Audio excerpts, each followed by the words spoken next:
नमस्कार, news capital express में आपका स्वागत है। मैं हूं आपके साथ दीप्ति। बुलेटिन की शुरुआत करते हैं खास खबरों के साथ। बरकतुल्लाह विश्वविद्यालय की कार्य परिषद की बैठक में एनएसयूआई का हंगामा। बीयू विद्यालय की कार्य परिषद की बैठक में एनएसयूआई ने नारेबाजी कर प्रदर्शन किया। बरकतुल्लाह विश्वविद्यालय की कार्य परिषद की बैठक में एनएसयूआई के आईटी सेल के प्रदेश समन्वयक अक्षय तोमर के नेतृत्व में अपनी मांगों को लेकर प्रदर्शन कर जमकर हंगामा किया। हंगामे के बीच शुरू हुई कार्य परिषद की बैठक। अक्षय तोमर ने बताया कि आरएसएस द्वारा घोषित संस्कार भारती संस्था के गेस्ट हाउस में मृत पाए गए बीयू के योगा डिपार्टमेंट के गोल्ड मेडलिस्ट छात्र की मृत्यु की निष्पक्ष जांच की मांग को लेकर एनएसयूआई ने प्रदर्शन किया है। अक्षय तोमर ने आरोप लगाया कि बरकतुल्लाह कैंपस में स्थित डिपार्टमेंट्स में काबिल फैकल्टी ना होने के अभाव में मेधावी छात्र जा रहे हैं डिप्रेशन में। इसके चलते छात्र कर रहे हैं आत्महत्या, जिसका जीता जागता उदाहरण है आनंद त्रिपाठी।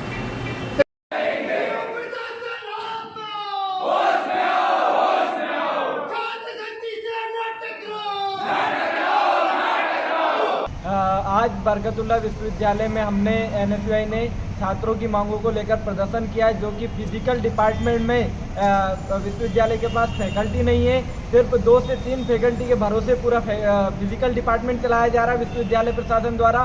तो फिजिकल डिपार्टमेंट में फैकल्टी की मांग को लेकर हमने प्रदर्शन किया। वहीं फिजिकल डिपार्टमेंट के छात्र आनंद त्रिपाठी की मौत को लेकर हमने दुख व्यक्त किया है और यहाँ बहुत निंदनीय घटना हुई है। आनंद त्रिपाठी ने विश्वविद्यालय की गतिविधियों से परेशान होकर आत्महत्या की है, जिसकी निष्पक्ष जांच हो और हम मांग करते हैं कि आनंद त्रिपाठी को इंसाफ मिले। और एनएसयूआई ने आज प्रदर्शन किया यहाँ पे विश्वविद्यालय में। अगर निष्पक्ष जांच नहीं कराई गई पूरे मामले की तो एनएसयूआई आगे भी उग्र प्रदर्शन करेगी। कर्नाटक के कॉलेज में हिजाब पहनने वाली छात्रा के साथ विवाद के बाद अब भोपाल के एक निजी कॉलेज में छात्राओं ने हिजाब पहनकर क्रिकेट फुटबॉल मैच खेलकर किया अनोखा विरोध। कांग्रेस विधायक आरिफ मसूद के आईपीएस कॉलेज की छात्राओं ने हिजाब पहनकर खेला क्रिकेट फुटबॉल मैच। कर्नाटक के शिक्षण संस्थान में हिजाब पर प्रतिबंध लगाए जाने पर पूरे देश में इसका विरोध हो रहा है। छात्राएं सरकार के इस फैसले के खिलाफ अपनी आवाज बुलंद कर रही हैं। उसी कड़ी में मध्य प्रदेश सरकार के एक मंत्री द्वारा दिए गए इस बयान पर मध्य प्रदेश में भी हिजाब पर प्रतिबंध लगाया जाएगा। इसके विरोध स्वरूप आज छात्राओं ने क्रिकेट फुटबॉल मैच खेलकर अपना विरोध जताया। हम कर सकते हैं, कुछ भी चीज़ कर सकते हैं। लाइक जैसे अभी आपने देखा, हम क्रिकेट भी खेले, फुटबॉल भी खेले और हम दूसरे खेल भी ऐसे ही खेल सकते हैं और अच्छे से अच्छा खेल सकते हैं। और हम पढ़ाइयों में भी बहुत आगे हैं। ऐसे ही हमारे कॉलेज का इंशाल्लाह नाम रोशन करेंगे। और कौन बोलेंगे? कौन बनेंगे तो आप बोलेंगे? अगर हम फ्यूचर में भी आईएएस बनते तो हम हिजाब नहीं छोड़ेंगे। जी। हमारा परमानेंट हिजाब है, आगे भी हमारा हिजाब ही रहेगा। आप लोगों ने देखा कर्नाटक में कई कॉलेज का कर्नाटक में कर्नाटक में जैसे उन्होंने प्रोटेस्ट किया है और जिस तरह के उन्होंने हिजाब के लिए कहा है, तो उसी तरह हम भी हमारे हिजाब के लिए लड़ेंगे। क्योंकि ये जो है हमारी आइडेंटिटी है, इससे पता चलता है कि हाँ ये मुस्लिम गर्ल है या मुस्लिम लेडी है। इससे ये साफ क्लियर हो जाता है। और ये जो है हमारा हक है, तो ये हमसे कोई छीन नहीं सकता। हम लोग हमेशा से पर्दा करते हैं, पर्दा करते रहेंगे। हम लोग अपनी मर्जी से पहनते हैं। ऐसा नहीं है कि हमारे घर वाले या मतलब कोई और हमसे दबाव कर रहा हो कि नहीं आप ओढ़े, ऐसा कुछ नहीं। हम इसमें बहुत कंफर्टेबल है। आप लोगों ने अभी देखा भी है कि हम लोगों ने फुटबॉल खेली, क्रिकेट खेला। हम लोग ने सारी एक्टिविटीज जो करी है बुरखे में की है, हिजाब में की है, तो ऑलमोस्ट हम सारी चीज़ें करते ही हैं। जो हिजाब और हिजाब जो है वो मुद्दा नहीं है। मेन मुद्दा ये है कि आप पढ़ाई देखिए, अभी जो है आपको हिजाब पर, इन सारी चीज़ों पे मुद्दे नहीं उठाना चाहिए। क्योंकि अभी पढ़ाई चल रही है स्टूडेंट की, आप उनको आगे करें, ना कि बुरखे को आगे ला रहे हैं, हिजाब को आगे लाने के नहीं आप इसको हटाएं, ऐसा नहीं है। और पढ़ाई का तो ये अभी बच्चों के बोर्ड एग्जाम्स आ रहे हैं, 10-12 के बोर्ड एग्जाम्स हैं, हम लोगों के एग्जाम्स आने वाले हैं। आप उस पर हम लोग को हटाकर किस चीज़ में मोटिवेट करना है, आप लोग उस चीज़ से हमारा माइंड डिवाइड कर रहे हैं। ऐसा लगता है जैसे फ्री माइंडेड हो, तो ऐसा नहीं होता।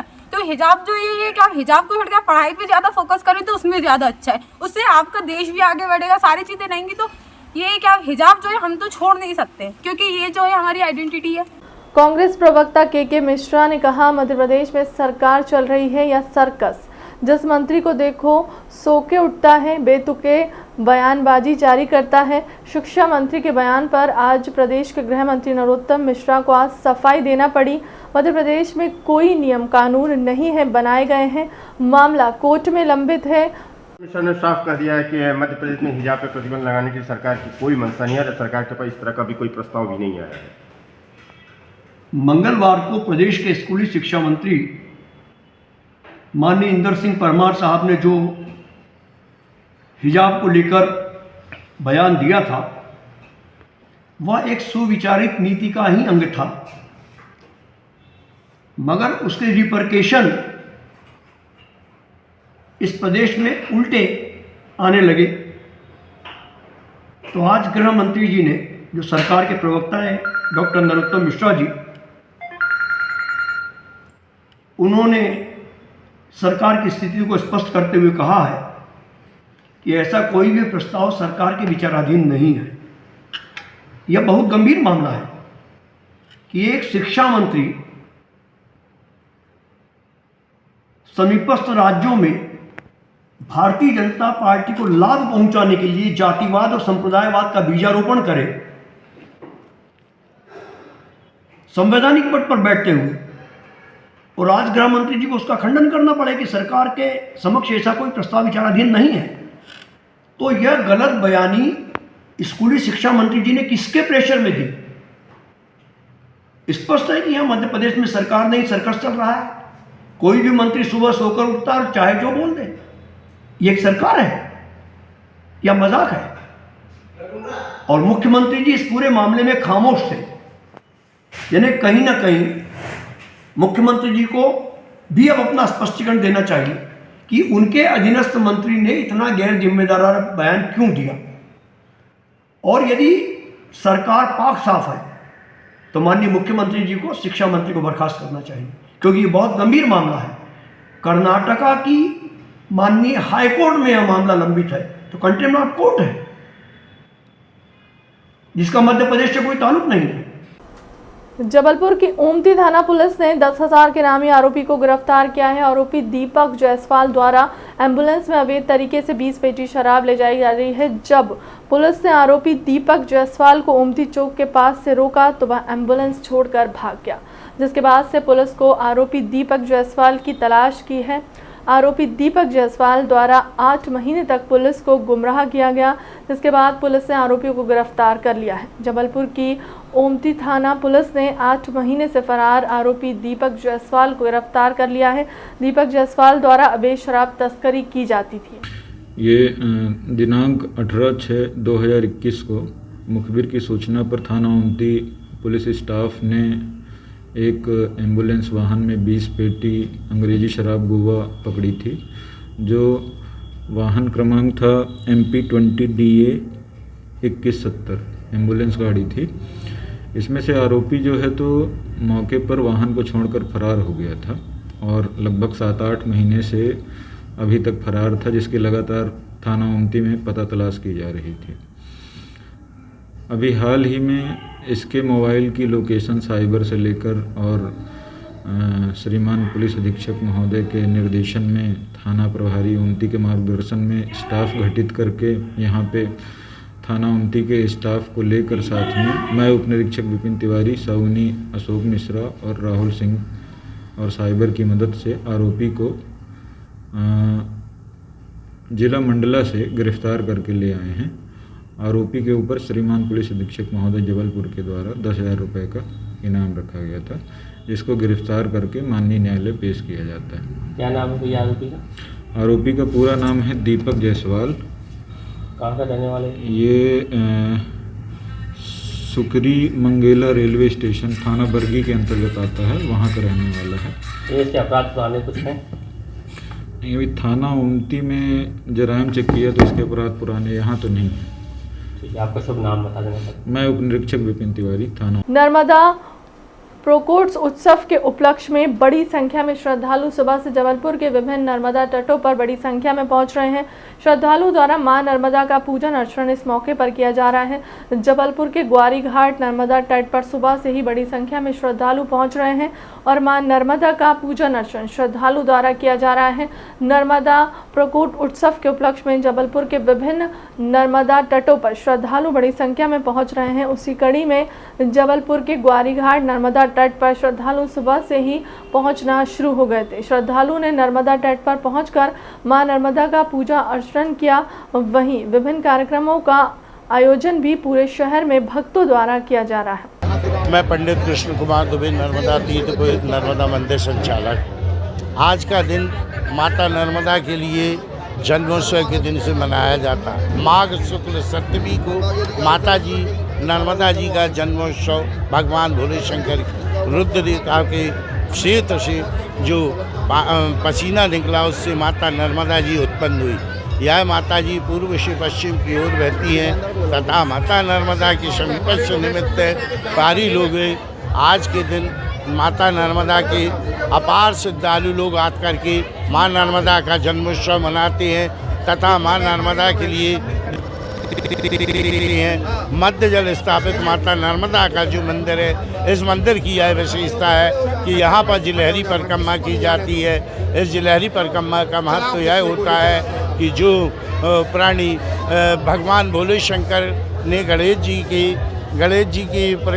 जी ने भगवान भोले शंकर की परिक्रमा करके जो विशेष करके माँ नर्मदा के लिए विशेष महत्व यह है कि नर्मदा जी का जन्मोत्सव बड़े धूमधाम से कराया जा रहा है। एवं पंडित कृष्ण कुमार दुबे, नर्मदा मंदिर संचालक।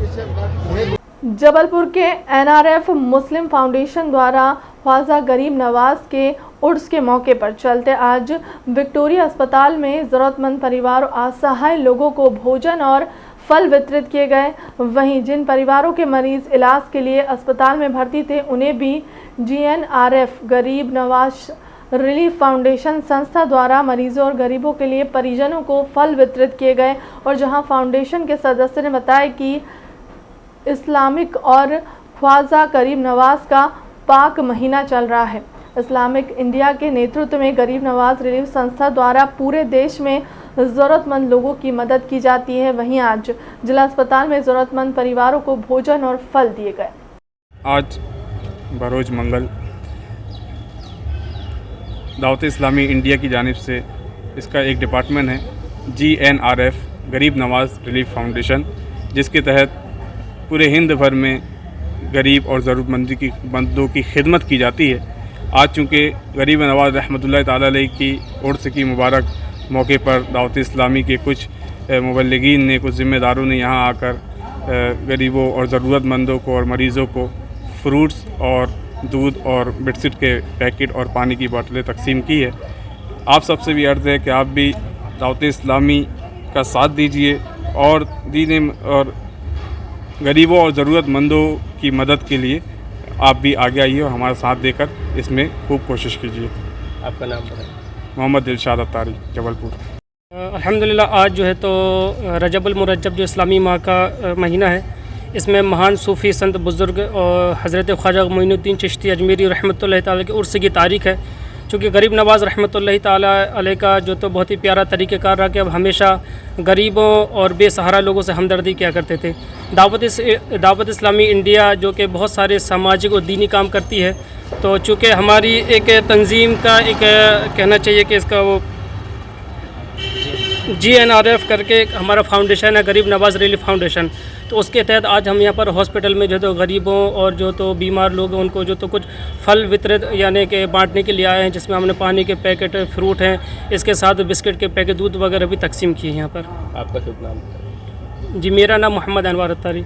शिवराज कैबिनेट के फैसले, सरकार के प्रवक्ता डॉक्टर नरोत्तम मिश्रा ने दी फैसलों की जानकारी। सीएम ने स्पष्ट किया है कि कोरोना संक्रमण कम होने के चलते अब कैबिनेट बैठक एक्चुअल होगी। आचार्य शंकर की 108 फीट ऊंची प्रतिमा संग्रहालय निर्माण को सैद्धांतिक स्वीकृति खंडवा में शुरू होगी। पुलिस जवानों और परिवारों के लिए आधुनिक और सर्व सुविधा युक्त 50 बेड का पुलिस चिकित्सालय बनाए जाने का फैसला लिया गया है। 2 नए औद्योगिक पार्क भोपाल के बगरोद, सीहोर के बीड़िया खेड़ी में राशि की वित्तीय व्यवस्था को सहमति दे दी गई है। 1950 लोगों को मिलेगा रोजगार। निवेश के लिए लोग आ रहे हैं, जगह कम पड़ रही है। नए क्षेत्रों को विकसित करें। मध्य प्रदेश खनिज अवैध परिवहन भंडारण नियम 2022 को मिली है मंजूरी। माइनिंग के अवैध परिवहन पर सख्ती बढ़ाई गई है। कानून को सख्त किया गया है। मध्य प्रदेश कैबिनेट की बैठक आज वल्लभ भवन में माननीय मुख्यमंत्री शिवराज सिंह जी चौहान जी की अध्यक्षता में संपन्न हुई, जिसमें अनेक महत्वपूर्ण निर्णय लिए गए। आज मुख्यमंत्री जी ने प्रारंभ में ही स्पष्ट किया कि कोरोना की वजह से वर्चुअल कैबिनेट प्रारंभ हुई थी, आज के बाद वर्चुअल नहीं होगी, जो भी कैबिनेट होगी वो एक्चुअल ही होगी। ओंकारेश्वर में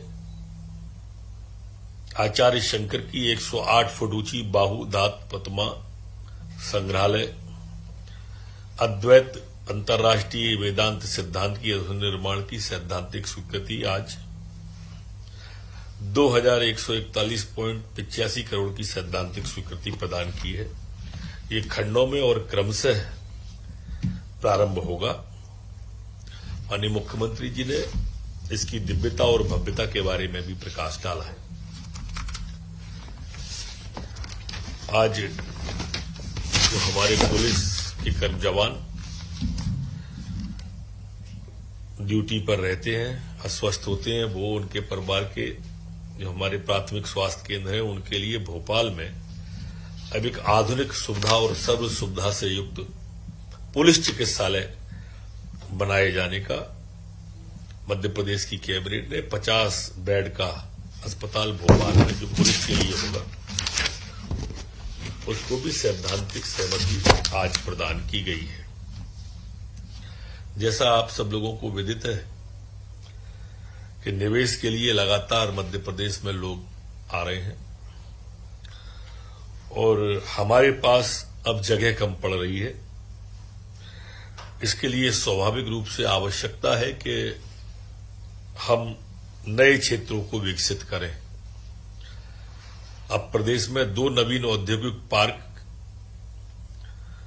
भोपाल के बगरौद, गोकला कुंडी और सीहोर के बढ़िया खेड़ी, यहां 59.89 करोड़ की लागत की वित्तीय व्यवस्था आज कैबिनेट के द्वारा की है। इसमें अलग अलग खंडों में अलग अलग विषयों पर अलग अलग अंश के साथ में मध्य प्रदेश की कैबिनेट के द्वारा इस पे सहमति दी है। रुपए के निवेश की संभावना है और लगभग 2000 लोगों को 1950 लोगों को इन क्षेत्रों में रोजगार उपलब्ध हो सकेगा। आज एक महत्वपूर्ण निर्णय में मध्य प्रदेश खनिज अवैध परिवहन एवं भंडारण नियम 2022 को भी कैबिनेट के द्वारा मंजूरी दी गई है। इसमें माइनिंग के अवैध परिवहन पर सख्ती बढ़ाई गई है, कानूनों को सख्त किया गया है, जिससे कि हमारे यहां पर जो शिकायत आती है चोरी की, रॉयल्टी चोरी की, उसमें भी उनकी ट्रैक्टर ट्रॉली अगर पकड़ी जाती है तो रॉयल्टी की 15 गुना राशि पर्यावरण क्षतिपूर्ति के दंड के रूप में और कुल रॉयल्टी का 30 गुना दंड लेने का भी प्रावधान है। अगर ये प्रशमन नहीं करता है तो दंड को 2 गुना करेंगे। वाहन मशीनरी राजसात होगी। इसमें वाहन नशीनी जो खनिज रॉयल्टी जमा करेगा वो उसकी को भी विभाजित किया गया है, जो कि पूर्व के प्रावधानों से लगभग 2 गुना है। सबसे कम ट्रैक्टर ट्रॉली पर रखा गया है, लेकिन उसके बाद के वाहनों पर 6 दुपहिया वाहन 2XL पे 50,000 रुपया, क्षतिपूर्ति का डंपर पर 1 लाख रुपया, 10 पहिया वाहन पर 2 लाख रुपया, 10 पहिया वाहन 3XL पे 2 लाख और 10 पहिया वाहन से अधिक पर 4 लाख रुपया।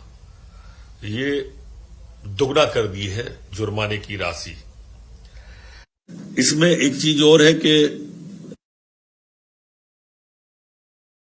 अभी तक ऋण पुस्तिका के माध्यम से सुपुर्दगी दी जाती थी।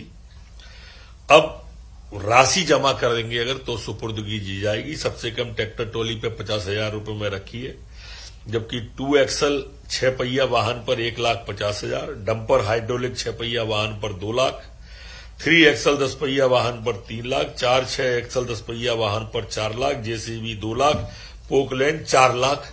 इस तरह से इसको भी विभाजित किया गया है।